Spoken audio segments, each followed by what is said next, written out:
بسم اللہ الرحمن الرحیم۔ ناظرین السلام علیکم، میں ہوں آپ کا میزبان صابر شاکر، وفاقی دارالحکومت اسلام آباد سے کچھ تازہ ترین اطلاعات اور ہم اپنے آپ سے شیئر کرتے ہیں۔ انتہائی اہم دن تھا، خبروں کی بھرمار تھی، ہر طرف خبریں ہی خبریں، خبریں ہی خبریں، اور تمام خبروں کا تعلق کسی نہ کسی طریقے سے پاکستان تحریک انصاف کے ساتھ تھا، عمران خان صاحب کے ساتھ تھا، پاکستان تحریک انصاف کے دیگر رہنماؤں کے ساتھ تھا، کیونکہ ساری سیاست جو ہے وہ پی ٹی آئی اور عمران خان کے ارد گرد گھوم رہی ہے، اور دوسرا فریق ہے ہماری اسٹیبلشمنٹ، ملٹری لیڈرشپ، فوجی قیادت، جرنیل،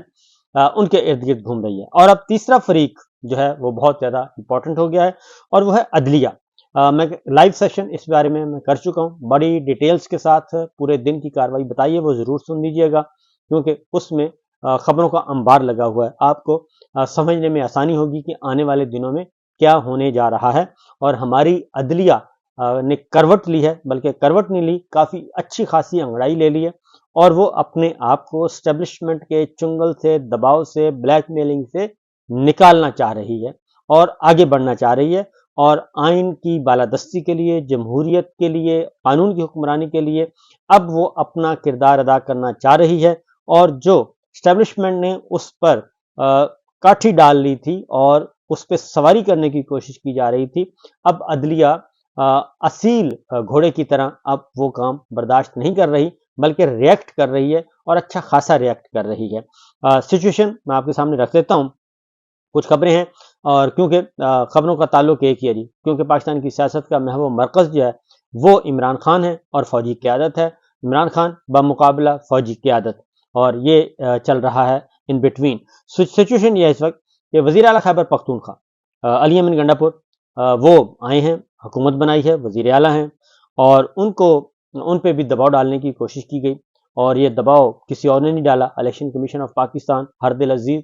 چیف الیکشن کمشنر، اور ان کے 4 رتن جو ہیں، انہوں نے علی امین گنڈا پور صاحب کے خلاف ایک اپلیکیشن آئی کہ جی گوشوارے غلط کروائے ہیں، تو ان کی ڈسکوالیفیکیشن کا پروسیس شروع کر دیا انہوں نے، اور اس کے لیے پورے کا پورا الیکشن کمشنر، یعنی کہ چیف الیکشن کمشنر پلس 4 رتن، 5 ممبرز جو ہیں ٹوٹل اسٹرینتھ، وہ سب کے سب جمع ہو جاتے ہیں اور کوشش کرتے ہیں کہ علی امین گنڈا پور صاحب کو پریشرائز کیا جائے۔ اور اس کی وجہ یہ ہے کہ علی امین گنڈا پور کو کہا جا رہا ہے کہ آپ عمران خان صاحب کے ساتھ ہماری ڈیل کروائیں، اور عمران خان صاحب کو راضی کریں کہ وہ ہماری باتیں مان لیں۔ تو ظاہر ہے علی امین جو ہیں وہ عمران خان صاحب کے پلیئرز ہیں، اور ویسے بھی وہ جس حد تک مار کھا چکے ہیں، اور جو ان کی حالت کی تھی 9 مئی کے بعد، تو وہ ہمارے سب کے سامنے وہ اب اللہ تعالیٰ نے ان کو وزیر اعلیٰ بنا دیا۔ تو بہرحال کل اس کی ہیئرنگ تھی، ڈی جی پولیٹیکل فائنانس مسعود اختر الیکشن کمیشن جو ہے وہ پیش ہوئے چیف الیکشن کمشنر اور پلس 4 رتن 5 رکنی کمیشن کے سامنے۔ علی امین گنڈا پور پہ وکیل بھی آئے، اور اس میں علی امین کو ایک بہت بڑی فیور مل چکی ہے اور بہت بڑا ریلیف مل چکا ہے، اور الیکشن کمیشن نے علی امین گنڈا پور کے خلاف کفیل احمد کی درخواست واپس لینے کی بنیاد پر خارج کر دی، اور پشاور ہائی کورٹ نے الیکشن کمیشن کا از خود نوٹس جو ہے وہ معطل کر دیا۔ اور اس کے بعد ممبر اکرام اللہ نے پوچھا کہ پشاور ہائی کورٹ نے الیکشن کمیشن کو حتمی فیصلے سے روکا ہے، تو پشاور ہائی کورٹ نے الیکشن کمیشن کو کارروائی کرنے سے بھی روکا ہے، یہ بھی انہوں نے بتایا، لہٰذا علی امین گنڈا پور کے خلاف کیس جو ہے وہ غیر معینہ مدت کے لیے ملتوی کر دیا گیا، اور یہ الیکشن کمیشن جو کہ بڑھ رہا تھا علی امین گنڈا پور کی طرف، سیاسی انتقام کی طرف، وہ ہو گیا ختم۔ دوسرا ریلیف ملا عمران خان صاحب کو، بشرا بی بی کو، اور وہ خاور مانے کا مشہور و معروف شخصیت ہے، کسی تعارف کی محتاج نہیں۔ اب پہلے تو سرکاری وکلا ڈیلے کر رہے تھے، اور سرکاری وکلا جو ہیں وہ عدالتوں سے بھاگ رہے ہیں، کیونکہ عمران خان، بشرا بی بی، شاہ محمود قریشی صاحب، چودھری پرویز الہی صاحب، اور ایون پچھلے دنوں چودھری پرویز الہی صاحب، چودھری فواد چودھری جو ہیں، ان کے ساتھ بھی یہ ہوا کہ نیب خود ہی بھاگ گیا، پہلے کیس بنایا پھر بھاگ گیا، اور اب یہ کر رہے ہیں سرکاری وکیل بھاگ رہے ہیں، اور خاور مانیکا کو اب کل سامنے کیا، اور خاور مانیکا جو ہیں وہ انہوں نے الزام عائد کیا، پچھلی ویلاگ میں نے ساری ڈیٹیل بتائی ہے، لیکن اب اس کا فیصلہ آ گیا، جج پہ جی عدم اعتماد کرتی ہے کہ جی خاور مانیکا نے، آپ اندازہ کریں کہ خاور مانیکا نے کہا کہ جی آپ پہ اعتماد نہیں ہے، شاہ رخ اجمن سے کہا اور آپ ہمارا کیس ٹرانسفر کر دیں، تو انہوں نے دلائل سن لیے تھے، اور اس کے بعد دلائل سننے کے بعد فیصلہ محفوظ کر لیا تھا، انہوں نے فیصلہ سنا دیا، اور خاور مانیکا نے بیان حلفی کے ساتھ کسی اور عدالت میں کیس ٹرانسفر کرنے کی درخواست دی تھی، اور خاور مانیکا کو ذاتی حیثیت میں عدالت نے سنا اور وکیل شکایت کنندہ نے بھی دلائل دیے، یعنی کہ سلمان اکرم راجہ صاحب نے بھی دلائل دیے اور خاور مانیکا کے وکیل نے بھی دیے، اور سلمان اکرم راجہ صاحب نے اس کو اپوز کیا۔ تو جج صاحب نے اپنا فیصلہ سنایا کہ سیکشن 528 کے تحت اپیل پر سماعت شروع ہو جائے تو کیس ٹرانسفر نہیں کیا جا سکتا۔ مرکزی اپیلیں زیر سماعت ہونے کی وجہ سے سزا معطلی کی درخواستوں پر آج کی تاریخ تک فیصلہ نہیں کیا گیا اور موجودہ سٹیج پر کیس کی ٹرانسفر کی درخواست منظور نہیں کی جا سکتی۔ اس لیے انہوں نے کہا کہ اسلام آباد ہائی کورٹ ہی اس کیس کو کسی اور عدالت ٹرانسفر کر سکتی ہے، یہ میرا اختیار نہیں ہے۔ لہٰذا خاور مانیکا نے جو الزامات لگائے کہ جی عدالت کا جھکاؤ ہمدردیاں پی ٹی آئی کی طرف ہیں، تو انہوں نے کہا کہ خاور مانیکا نے الزام کو ثابت کرنے کے لیے کوئی بھی ثبوت عدالت میں پیش نہیں کیا، زبانی جمع خرچ تھا، اور خاور مانیکا نے کے مطابق فرح گوگی نے عدالت کو اپنی مرضی کا فیصلہ لینے کے لیے مینج کیا۔ تو اب فرح گوگی کو بھی اس میں شامل کر لیا گیا ہے، اور خاور مانیکا نے کوئی دستاویزی ثبوت جمع نہیں کروائے۔ 21 سالہ جوڈیشل کیریئر میں پہلی بار مجھے اپنی ایسی درخواست موصول ہوئی ہے۔ جج شاہ رخ ارجمند نے کہا کہ مجھے پورے کیریئر میں کبھی ایسی کوئی درخواست نہیں آئی کہ کسی نے میرے پہ عدم اعتماد کیا ہو۔ میں نے ہائی پروفائل کیسز سمیت کئی کیسز کی سماعت کی ہے، لیکن ایسی کوئی شکایت میرے خلاف کبھی نہیں کی گئی۔ تو میں اپنا جوڈیشل کام انتہائی ایمانداری سے کرتا ہوں، دیانتداری سے کرتا ہوں۔ ہر جج انصاف فراہمی کا مقدس فریضہ انجام دے رہا ہے، مجھ پر کسی بھی پارٹی کی جانب سے کوئی دباؤ نہیں ہے۔ تمام حقائق کو دیکھتے ہوئے خاور مانیکا کی درخواست خارج کی جاتی ہے، اور انہوں نے یہ درخواست خارج کر دی اور خاور مانیکا کے وکلا کو 8 مئی کو حتمی دلائل دیں، دلائل نہ دینے کی صورت میں اپیلوں کو فیصلے کے لیے مقرر کر دیا جائے گا، اور آئندہ سماعت پر دلائل نہ دیے تو دلائل کے لیے مزید وقت نہیں دیا جائے گا۔ یہ اب تحریری حکم جاری کر دیا ہے سیشن جج کی عدالت نے شاہ رخ ارجمند، جس میں عدت کا کیس عمران خان اور بشرا بی بی کے خلاف ہے، عدت میں نکاح کا، اور اس میں ان کو سزائیں سنائی گئی ہیں۔ تو اب یہ مقدمہ اپیل پہ لگا ہوا ہے، اور بشرا بی بی اور عمران خان کے وکیل کب سے اپنے دلائل مکمل کر چکے ہیں۔ سرکاری وکیل تشریف نہیں لا رہے، کبھی آتے ہیں کبھی بھاگ جاتے ہیں، کبھی ادھر کبھی ادھر۔ تو اب انہوں نے خاور مانیکا کو کہا، کل انہوں نے بدتمیزی بھی کی، تو لہٰذا یہ سچویشن اس وقت چل رہی ہے، کیونکہ سپریم کورٹ میں اس وقت اہم کیس چل رہا ہے ججز کو دھمکانے کا، ڈرانے کا، کہ ہماری جو اسٹیبلشمنٹ ہے، انٹیلیجنس ایجنسیاں، خاص طور پر ISI پہ الزام ہے کہ وہ اور ان کے افسران جو ہیں وہ جاتے ہیں اور دھمکاتے ہیں اور سب کچھ کرتے ہیں۔ لہٰذا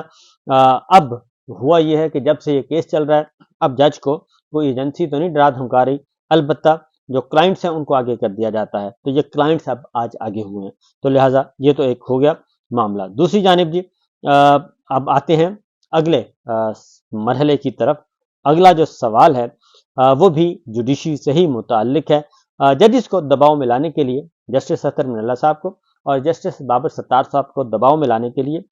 ہماری اسٹیبلشمنٹ جو ہے وہ متحرک ہو چکی ہے، اور اب اس میں جو اگلا کردار ہے وہ ہیں سینیٹر فیصل واڈا۔ انہوں نے ایک خط لکھا ہے، اور خط لکھا ہے رجسٹرار اسلام آباد ہائی کورٹ کو کہ جناب فیصل واڈا، اور جو ہوا ہے فیصل واڈا نے خط لکھا ہے کہ چیف جسٹس سابق موجودہ جج سپریم کورٹ اختر من اللہ صاحب اور جسٹس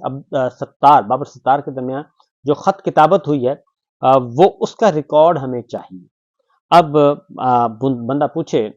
فیصل واڈا صاحب سے، اور فیصل واڈا صاحب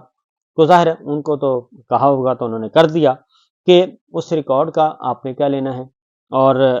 اس ریکارڈ تک آپ کو کیا چاہیے۔ تو بہرحال صرف یہ ہے کہ پریشرائز کرنا، اور چونکہ واڈا بھائی جو ہیں وہ آج کل بہت زیادہ فیسیلیٹیٹ کر رہے ہیں، اور انہوں نے اپنی خدمات ان سے مستعار لی ہوئی ہیں ہماری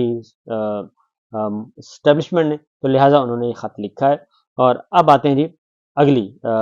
جو اگلا کویشچن ہے، اسلام آباد ہائی کورٹ کی طرف سے جو تجاویز آئی ہیں جی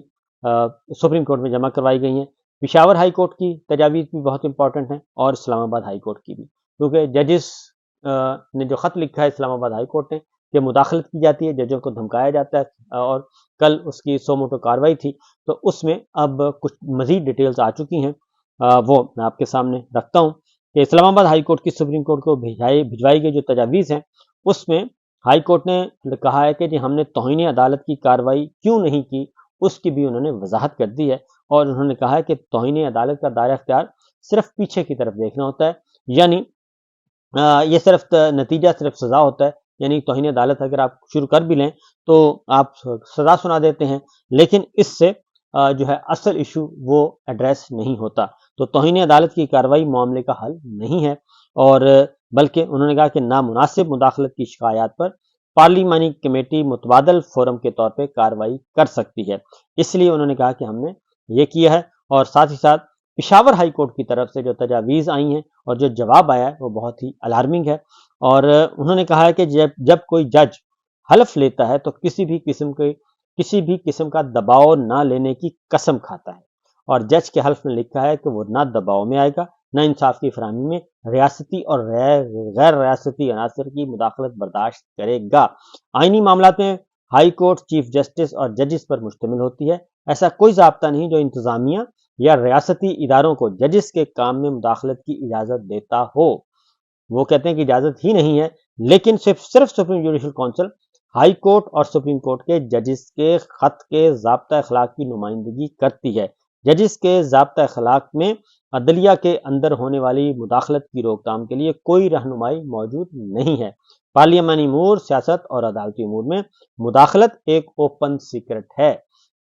وہ کہتے ہیں کہ پارلیمانی امور میں بھی ایجنسیوں کی مداخلت ہے، سیاست میں بھی اور عدالتی امور میں بھی، لہٰذا یہ کوئی ایسا نہیں ہے، خفیہ کام نہیں ہے، سر عام ہو رہی ہے مداخلت۔ سیاسی مقدمات میں ججز ایجنسیوں کی مداخلت کا شکوہ کرتے نظر آتے ہیں۔ یہ پشاور ہائی کورٹ کی طرف سے جواب آیا ہے کہ ججز کو دبایا جاتا ہے، ڈرایا جاتا ہے۔ کچھ ججز نے شکایت کی کہ خفیہ ایجنسیوں نے سیاسی مقدمات میں فیصلے اپنی مرضی کے کروانے کے لیے مداخلت کی، اور بات نہ ماننے کی صورت میں ججز کو افغانستان سے غیر ریاستی عناصر نے جان سے مارنے کی دھمکیاں بھی دیں،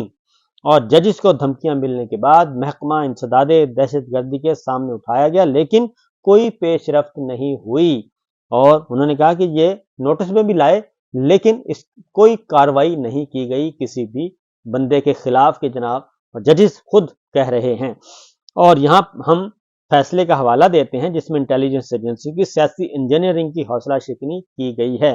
سپریم کورٹ کے فیصلے کی روشنی میں ایجنسیوں کی سیاست اور عدالتی امور میں مداخلت کی ممانعت کی گئی ہے۔ اعلیٰ عدلیہ کے جج کو ڈرانے دھمکانے سے روکنے کے لیے فیض آباد دھرنا کیس کے فیصلے پر عمل کیا جانا چاہیے، اور ہائی کورٹ کے اس معاملے پر مربوط لائحہ عمل اختیار کرنا چاہیے۔